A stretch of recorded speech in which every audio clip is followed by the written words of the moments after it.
Hi friends, welcome back to Shanee's cooking lab. അപ്പോൾ കുറേ നാളത്തെ ഗ്യാപ്പിന് ശേഷമാണ് ഞാൻ ഇന്നൊരു വീഡിയോ ഇടുന്നത്. ഞാനിപ്പോൾ ദുബായിലാണുള്ളത്. അപ്പോൾ നാട്ടിൽ നിന്ന് ദുബായിലേക്ക് വരുന്ന കുറച്ച് തിരക്കുകളും ഇവിടെ വന്നിട്ട് പിന്നെ കുറച്ചൊക്കെ ഒന്ന് കറങ്ങാൻ പോയി. പിന്നെ എൻ്റെ ഓൺലൈൻ എക്സാം സ്റ്റാർട്ടായി. അതുകൊണ്ടാണ് എനിക്ക് വീഡിയോസൊന്നും ഇടാൻ പറ്റായിരുന്നത്. ഇനി മുതൽ അങ്ങോട്ട് ഇൻഷാ അല്ലാ ഞാൻ വീഡിയോസൊക്കെ ഇടാൻ ശ്രമിക്കാം. ഇവിടെ എൻ്റെ ഉപ്പാൻ്റെ അനിയൻ്റെ ഫാമിലിയും ഉമ്മാമൊക്കെ ഉണ്ട്. അപ്പോൾ എൻ്റെ ഉപ്പാൻ്റെ അനിയൻ്റെ ഭാര്യ ജൂഹി അമ്മൻ്റെ സ്പെഷ്യൽ ചിക്കൻ റെസിപ്പി ആയിട്ടാണ് ഇന്ന് വന്നിട്ടുള്ളത്. അപ്പോൾ റെസിപ്പിയിലേക്ക് പോകുന്നതിന് മുന്നേ നിങ്ങളെല്ലാവരും എൻ്റെ ചാനൽ ആദ്യമായി കാണുന്നെങ്കിൽ സബ്സ്ക്രൈബ് ബട്ടണും തൊട്ടടുത്തുള്ള ബെല്ലൈക്കണിൽ ഓൾ എന്ന ഓപ്ഷൻ എനേബിൾ ചെയ്യണേ.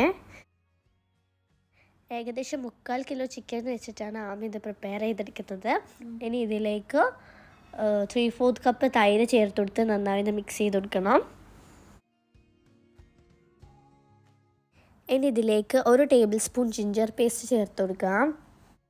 ഇനി ഇതിലേക്ക് ഹാഫ് ലൈം ജ്യൂസും കൂടി ചേർത്ത് കൊടുക്കാം. ഇനി ഇതിലേക്ക് 1 ടേബിൾ സ്പൂൺ പെപ്പർ പൗഡറും ആവശ്യത്തിന് ഉപ്പും കൂടി ചേർത്ത് കൊടുത്ത് നന്നായി ഒന്ന് മാരിനേറ്റ് ചെയ്തെടുക്കാം. എന്നിട്ട് 20 മിനിറ്റ്സ് റെസ്റ്റ് ചെയ്യാൻ വയ്ക്കാം.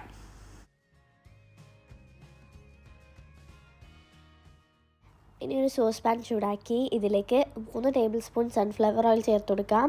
ഓയിൽ ചൂടായാൽ ഇതിലേക്ക് ഒരു ബേ ലീഫും കുറച്ച് ബ്ലാക്ക് പെപ്പറും ചേർത്ത് കൊടുത്ത് ജസ്റ്റ് ഒന്ന് ചൂടാവാൻ വയ്ക്കാം. ഇത് ചൂടായി കഴിഞ്ഞാൽ 4 ടേബിൾ സ്പൂൺ ഗാർലിക് ചോപ്പ് ചെയ്തതും കൂടി ചേർത്ത് നന്നായി സോട്ട് ചെയ്ത് കൊടുക്കാം.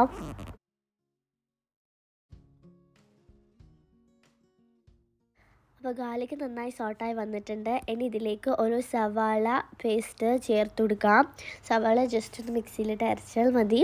ഇത് ചേർത്ത് കൊടുത്ത് നന്നായി ഒന്ന് സോട്ട് ചെയ്ത് കൊടുക്കാം. അപ്പോൾ സവാള നന്നായി സോട്ടായി വന്നിട്ടുണ്ട്, നല്ല കുക്കായി വന്നിട്ടുണ്ട്, അതിൻ്റെ പച്ചമുളകൊക്കെ മാറിയിട്ടുണ്ട്. ഇനി ഇതിലേക്ക് നമ്മൾ നേരത്തെ മാരിനേറ്റ് ചെയ്ത് വെച്ച ചിക്കൻ ചേർത്ത് കൊടുത്ത് നന്നായി മിക്സ് ചെയ്ത് കൊടുക്കാം. അപ്പോൾ കറി നന്നായി തിളച്ച് വന്നിട്ടുണ്ട്. നമുക്കിത് അടച്ച് വെച്ചിട്ട് കുക്ക് ചെയ്തെടുക്കാം. കറി നന്നായി തിളച്ച് വന്നിട്ടുണ്ട്, ചിക്കനിൽ നിന്ന് വെള്ളമൊക്കെ വന്നിട്ടുണ്ട്. ഇനി ഇതിലേക്ക് 5-6 പച്ചമുളക് മുഴുവനായി ഇട്ടെടുത്ത് നമുക്ക് അടച്ച് വെച്ച് വീണ്ടും കുക്ക് ചെയ്യാം. പച്ചമുളക് കട്ട് ചെയ്യേണ്ട ആവശ്യമില്ല. അപ്പോൾ നമ്മുടെ ചിക്കൻ നന്നായി കുക്കായി വന്നിട്ടുണ്ട്. ഇനി ഇതിലേക്ക് 1/2 കപ്പ് കാഷ്യൂ പേസ്റ്റ് ചേർത്ത് കൊടുക്കണം. കാഷ്യൂ പേസ്റ്റ് ചേർത്തതിന് ശേഷം നമുക്കിത് നന്നായി മിക്സ് ചെയ്ത് കൊടുക്കണം. അപ്പോഴേക്കും നമ്മുടെ കറി നല്ല തിക്കായി വരും. ഇനി ഇതിലേക്ക് 1 ടേബിൾ സ്പൂൺ പെപ്പർ പൗഡറും ഉപ്പ് നോക്കിയിട്ട് പാകത്തിന് ഉപ്പും 1 ടീസ്പൂൺ ഗാർലിക് പൗഡറും കൂടി ചേർത്തത് നന്നായി മിക്സ് ചെയ്ത് കൊടുക്കാം.